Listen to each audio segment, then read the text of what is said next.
Hello, hello, hello, and welcome to the Babe Bulletin podcast, where we talk self-love, empowerment, boudoir, and anything else that makes us feel like a total babe.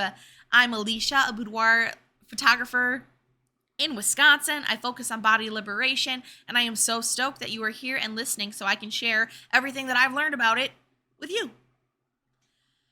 Last episode, I talked about how I was going a little bit like stir crazy, cabin fever a bit because it's cold and it's snowy and it's cold. Did I say that enough? It's freaking cold here in Wisconsin. And I'm looking for things to do inside of my house to entertain myself because while all of Survivor is on Paramount Plus right now, and my husband and I have been working our way through like all of the episodes, I do need a break from it. And I need to find other things that fulfill my life as well. I can't just live off of Survivor episodes all winter. So I've been looking for other activities, like I taught myself how to darn a sock. I did mending on my jeans. I am reading, other things. I'm looking for other things. And maybe you also are going stir crazy and the 45 million gazillion episodes of Survivor are not cutting it for you anymore either. Awesome. Cool. This episode is for you because we're going to run through how to DIY a photo shoot at your own house. The perfect activity to do indoors when you are like, I need some substantial self-care right now. Great. A DIY boudoir photo shoot can be just that. And I'm sure that there are some marketers or like photographers or something out there listening to this and going, Alicia, why on earth would you give away instructions on how to do a boudoir photo shoot yourself when you are a boudoir photographer and you need clients to book with you?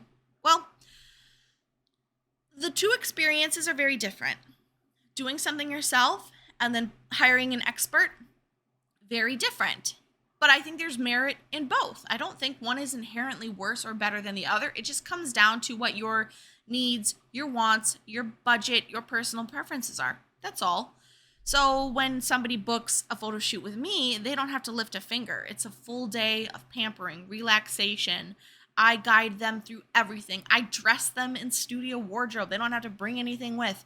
I handle the lighting, the posing. Literally, folks just show up, and I say that your one responsibility as my client is to show up with an open mind and the willingness to believe that your body is a good body. That is their only responsibility. And honestly, we do a lot of mindset work in my studio, so even if they struggle with the thought that their body is a good body, I help them with that as well. So that's kind of what I can bring as a professional photographer, but maybe that's not something that you need right now, or maybe it's something that you do want to do, but just down the road when you can save up for it or something like that.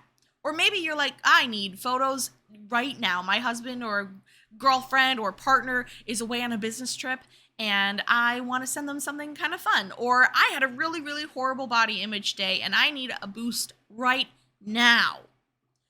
Then yeah, doing this at home is a great option for you. And I know how to do it, so let me share what I know.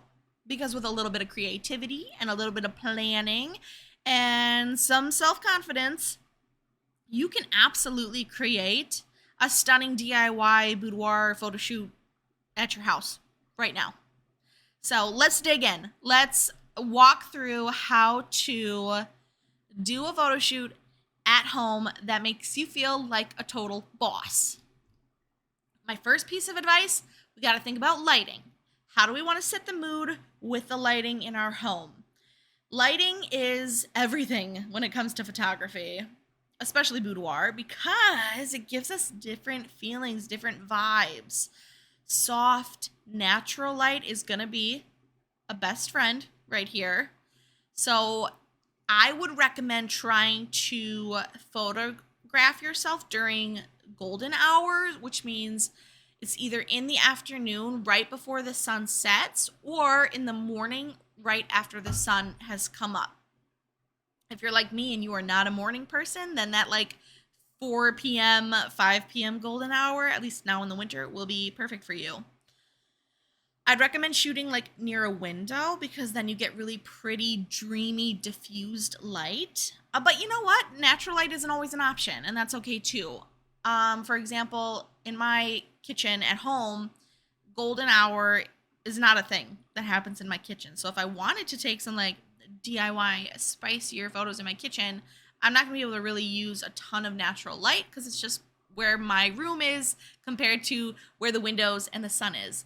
My living room, on the other hand, tons of beautiful, just dreamy, creamy, gold, honey light pouring in at like 4:30, and it's great.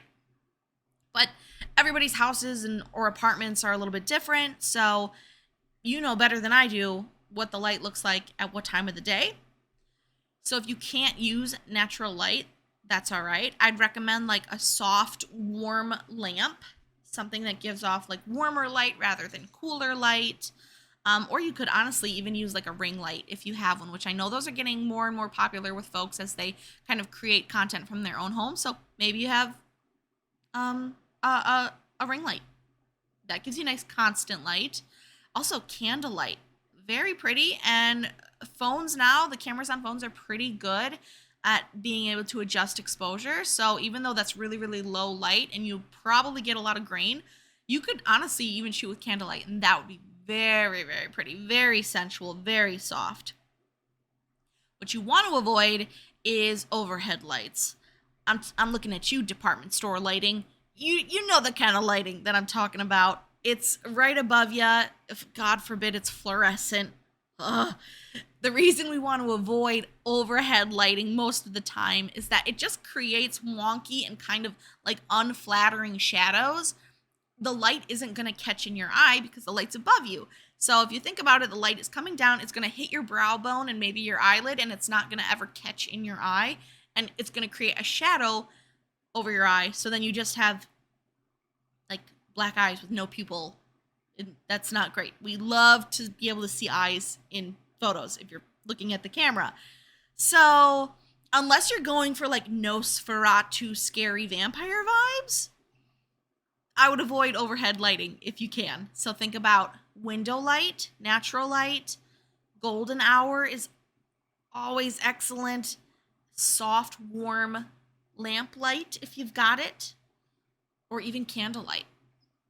And play around with the exposure on your phone. Most phones will let you crank the exposure up or down when you're taking a picture. And then what you want to do is hit the little lock icon. I'm not sure if all phones have this, but mine does. I can set the exposure and then lock it. Otherwise, your phone camera is probably going to try to auto expose. And if you're going for like a deep, moody, darker vibe and you want your shadows to be very black, you're going to need to underexpose a little bit, and you're going to want to lock that exposure, or it's going to constantly be changing the light on you. And if you are an artiste, that will probably drive you crazy. So think about that when you're shooting on your phone. If you're shooting with a DSLR camera, then you can head to manual mode and set that all up yourself, and it'll automatically stay at whatever settings you want. But if you're shooting on your phone, which I think most people who go the DIY route are, play around with that setting and lock your exposure. Also, when it comes to shooting at home, I want you to think about the space that you're shooting in.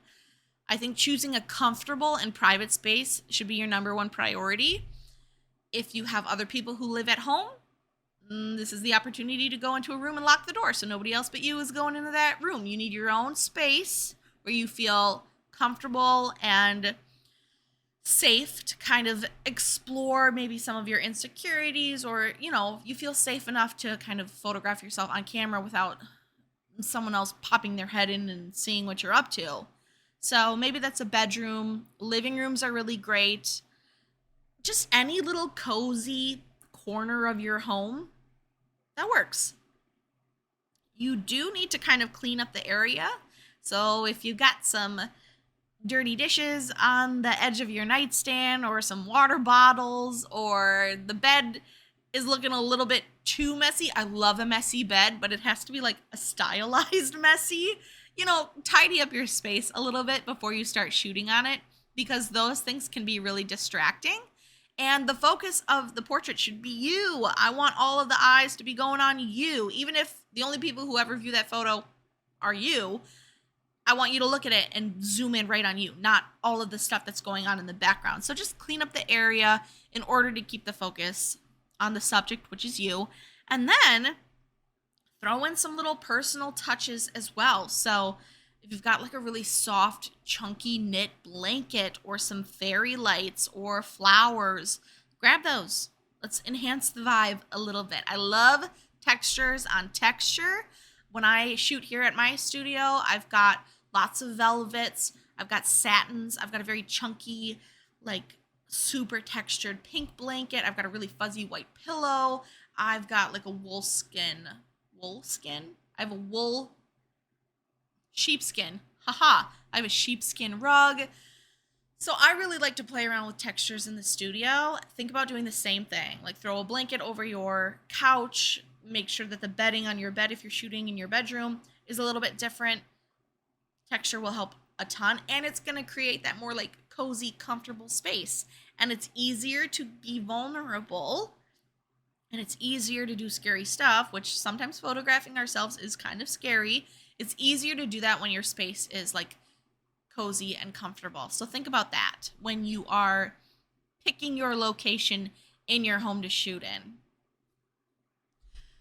I also want you to think about what outfits you're going to wear. So pick some outfits, or maybe no outfits at all, that make you feel really amazing. That's also so important with this genre of photography. I think the key is to wear something that you feel confident and sexy in. It doesn't necessarily have to be lingerie. I think that's where everybody's brain goes when we're talking boudoir, because it is like the most common, but it does not have to be lingerie. Lingerie is not empowering for every person, and you might not even own any. That's totally fine, but I bet you do have stuff in your closet that makes you feel really good, and that's what I want you to wear. So grab an oversized sweater. Again, so cozy, and like your favorite pair of underwear. Perfect boudoir outfit. Grab a silky robe. If you got like a little satin or silk robe that you can throw on.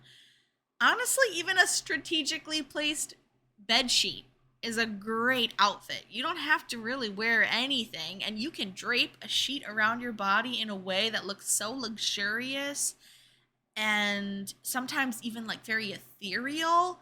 So yeah, grab a bed sheet if you don't have anything. I've shot clients in jeans, and we just play with where the jeans are placed. Like it makes them look like they're taking them off of their body. Daisy Dukes, like short shorts, fishnets, bodysuits, sports bras, you name it. I have probably photographed it here in the studio. I know I had I think I had a tutu at one point. Someone brought in this really cool like knitted outfit that they made, shawls, blankets. Get creative. But at the end of the day, it should be what makes you feel good in your skin. So don't wear something because you think you have to. While I'm doing an at-home boudoir shoot, I have to wear lingerie. Nah. Wear what makes you feel good, because posing and the mood and the lighting, all of that can really convey sexiness. So don't feel like you are being pigeonholed into wearing one specific kind of outfit, because you're not. Play around, get creative, play dress up. I want you to wear something that reflects your style and your comfort level, and that's going to be a little bit different for each person. When you're actually doing the photo shoot, I recommend using a tripod and a timer if you have it. Unless you have a very patient friend or a partner who can help you out with this, a tripod and a camera timer are going to be your best tools for doing a photo shoot yourself. The great thing is most smartphones at this point do come with a timer feature, so easy peasy there. And then there are a ton of affordable tripod options online. Just gotta go and find one and make sure that it can hold your phone. The great thing about having a timer and a tripod is it just makes it a lot easier to find angles and distances that you can play around with during your photo shoot.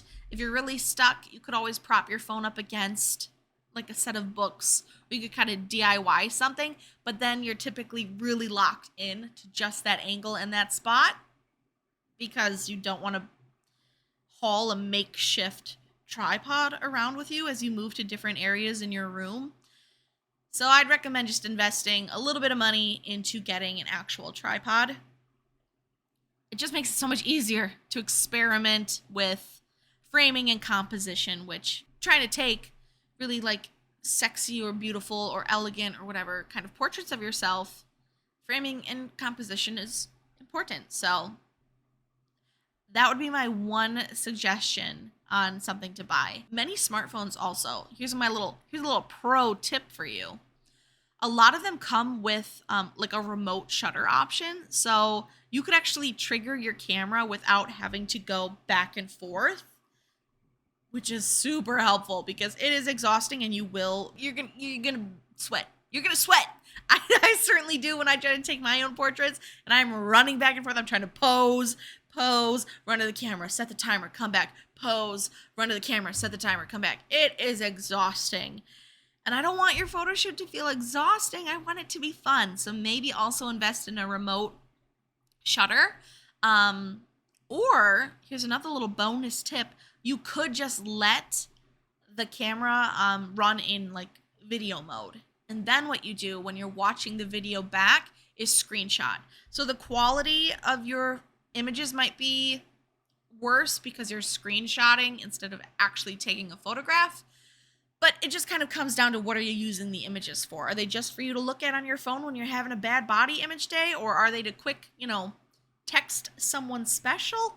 Maybe you don't need a super high quality image then, and we're just trying to capture a vibe. Then I would recommend filming yourself and screenshotting later. That makes it a lot easier too. Now, when you are in front of the camera, this is your time to shine, baby. So we are going to play around with some posing. I want your personality to guide you as you move through this photo shoot. I always like to start with something simple, so just laying on a bed or sitting on a chair or even standing against a wall. All of that stuff, pretty simple, and you don't have to do a ton of movement with it. You can always use mirrors to kind of check your angles, and yeah, don't be afraid to experiment. The photo shoot is not a failure if you take images that you don't like of yourself. That is fine. This is art. It's subjective. We are playing. We are trying new things. We are experimenting. So if something goes awry and you were like, I do not like that photo, no big deal. We just delete it and we move on. Totally fine to not like some photos. So don't be afraid to experiment a little bit.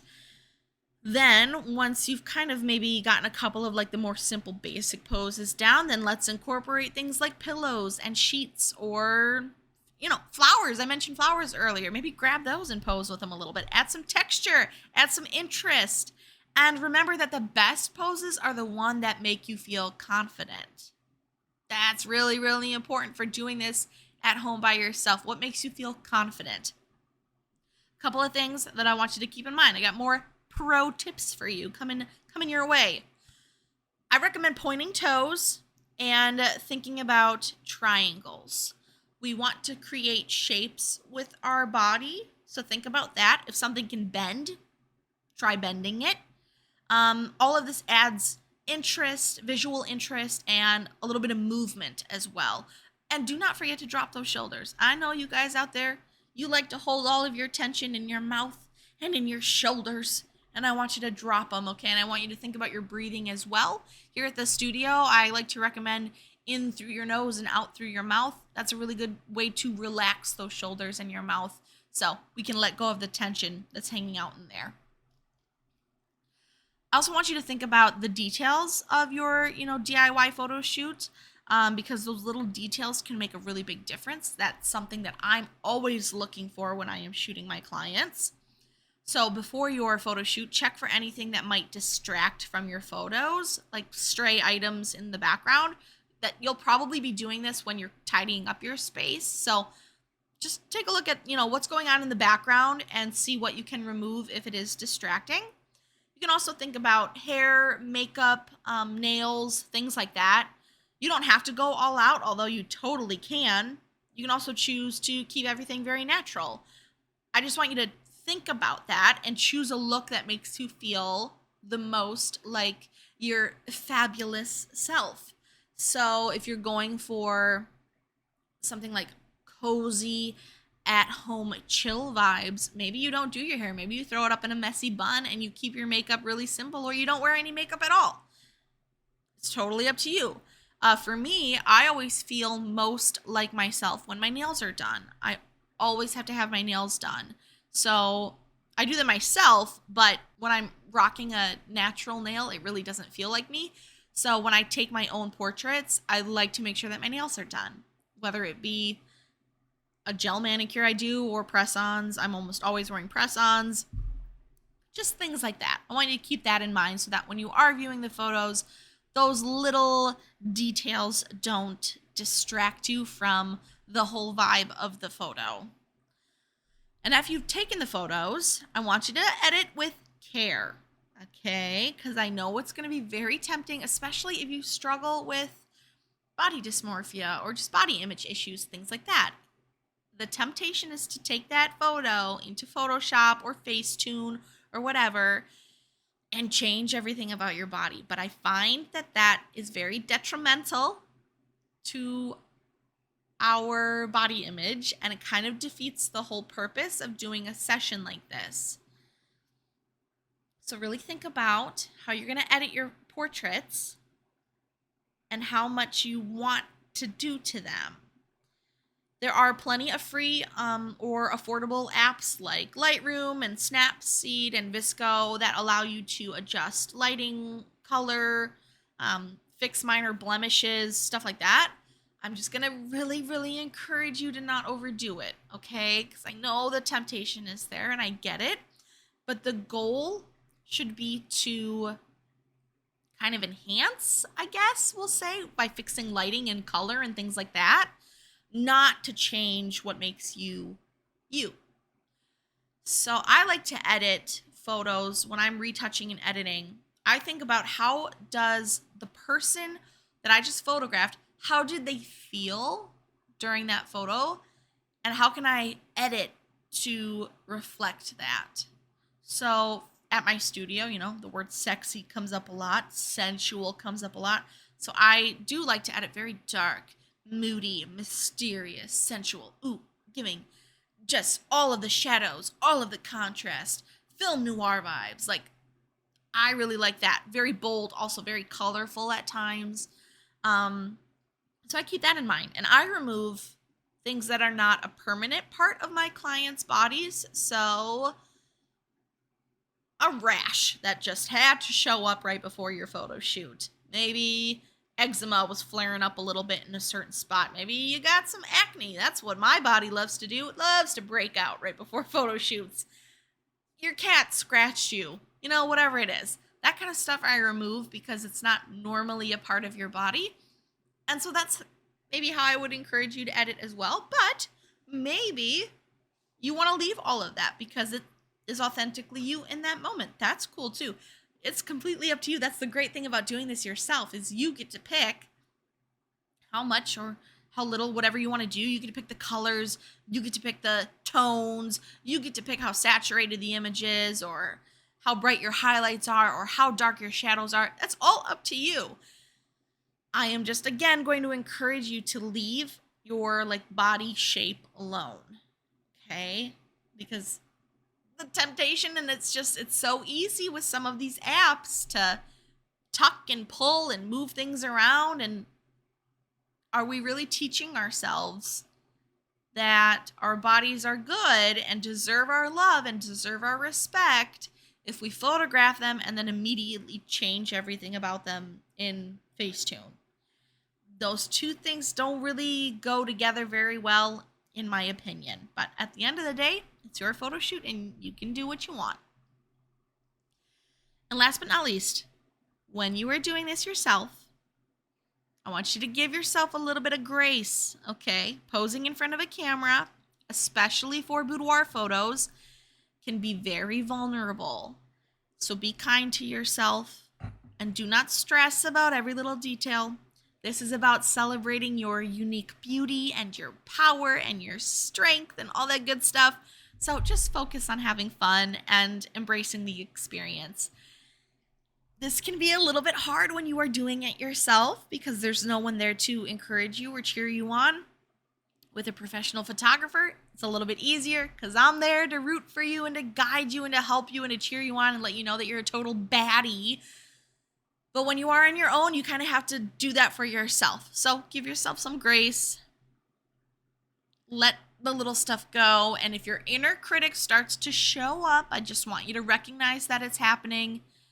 Question that voice and try to keep it at the door if you can. That's what I always tell my clients. We're going to try to just keep it at the door. We don't have to eliminate it entirely. That's a big ask. But if we can keep that bully at the door so it's not running the show, I consider that a win. So I want you to do the same thing, okay? So DIY photos, they can be really fun. They can be super empowering and you can definitely do it yourself. It's just a little bit different than a professional experience. Well, it's not a little bit different. It's a lot different, but they're both good. I think working with a professional photographer is just a whole different experience. You almost can't really compare the two. But at the end of the day, if you feel comfortable and you feel happy and you feel good, then it doesn't really matter which route you take. I think DIY is great for a lot of people, and I think professional photo shoots are great for a lot of people, and sometimes both are. I've done both. I will DIY stuff at home just for me, and then I will hire photographers to photograph me as well. So I can see the value in both, and I hope you learned a little something, and maybe you're feeling inspired to set up your own photo shoot at home. If you are feeling inspired to book a professional instead, maybe you just heard all of that and you're like, no, I want the full experience. I don't want to plan. I don't want to do any of that. I think it would be fun to be totally pampered for a day. Then great, come hit me up. I would love to plan a session for you, okay? That actually, perfect segue. Like I totally planned that. Leads me into how you can support the studio and the podcast. Look at me, I'm a professional. I totally planned that to happen that way. You can follow Buxton Boudoir on Facebook, on Instagram, on TikTok, YouTube, Pinterest. We're all over the place. So come find Buxton Boudoir on social media. The links are all in the description. And you can also support the podcast by rating it and reviewing it. That's super helpful in getting us to move up the charts and just getting like new ears on this podcast so that we can spread the self-love around. And if you know somebody who maybe wants to DIY their photo shoot, please share this episode with them, okay? I'd love to know in the comments as well if you've ever done a DIY photo shoot, or if you would, please tell me, because I would love to get this conversation going. I want to chat with you guys. I want to talk to you guys. So leave a comment and let me know. And again, if you want to book your own photo shoot, please reach out, buxtonboudoir.com. That link will also be in the description. Okay, this week's Babe of the Week is Deja Taylor, and I saw a photo of her going around on my Facebook timeline, and I was like, who is this incredible young woman? I need to learn more about her. She apparently invented a suture that changes color based on infection of the wound. And I was like, that's amazing. She did this when she was in 11th grade. She was like 17 when she did this for a science fair project. And I was like, let me quick Google her. And as I was learning more about her, I was like, yeah, she's got to be the Babe of the Week. Even though this happened several years ago, she's not in high school anymore. I think she's even graduated from college. That is still incredible to be 17 and inventing a suture that will change color based on a wound's pH level. That's how she did it. She researched the pH level of like wounds, and then she found a plant that could recognize changes in pH levels, which happened to be a beet. So she used beets in her like suture thread, and when the pH of a wound is like at a 5, for example, it's one color, and then when it's at like a 9, it's a much darker color. So a physician could look at a wound and tell you if it's infected or not without having to really do anything other than just look. That is incredible. What a cool concept. She started a whole company around that. I know back in like 2022, some of these interviews that I was reading, she like started her patent on it. And now she's like a startup founder. Like I said, she started a company based on these sutures. She's an innovator, she's a keynote speaker and an entrepreneur, and just totally trailblazing the like STEM side of things. She is very passionate about equity meeting science, and she is trying to use her knowledge to make a difference in the lives of students of all ages, which is so freaking cool. I went to her website and she offers speaking opportunities. Like she'll come and do a keynote speech on her passions and trying to empower audiences to think creatively and like push boundaries and this whole innovative mindset. And then she also does like teaching. So she'll offer hands-on STEM education workshops, which like I know that it's for students, but kind of sign me up because I would love to learn about that too. That's so cool. Anything like science related is not super my forte, but I did love science growing up. So I would love to learn more stuff about that. And something that she just started doing is like hosting STEM birthday parties, which that's not even an idea I would have ever thought of, but I love it. So she will make these birthday parties that are jam-packed with like science activities and explosions and ooey gooey experiments and stuff like that. And what a fun birthday party that would be. But yeah, here I am just scrolling on the internet, and here's some 17-year-old who invented one of the coolest like science fair projects I think I've ever heard of. And I had to do more research into her because this is just such an incredible solution to a problem, and I cannot wait to see what else she does in the medical world. I was reading one of her interviews, and she said, and I'm just gonna quote her about the name of her company, Varigate, I believe is how it's pronounced. Yeah, Varigate, which means to change colors. She said that she chose that name in particular because of my equity work, and it was really important to me, being a Black queer founder, that my company be a diverse space. We're still in early phases, but we're super excited to get things rolling over the next couple of years and take the space by storm. And I hope that that is true. I hope she's out there just crushing it. I can't wait to see what other innovations she brings into the science and medical world. Seeing something like that is very inspiring to me. So Deja Taylor, you are our babe of the week. Thank you so much for tuning in and listening. I hope you all have a beautiful day. And remember to be kind to your body, all right? Your body is a good body. And even if sometimes you can't remember that, I'm here to remind you of it. So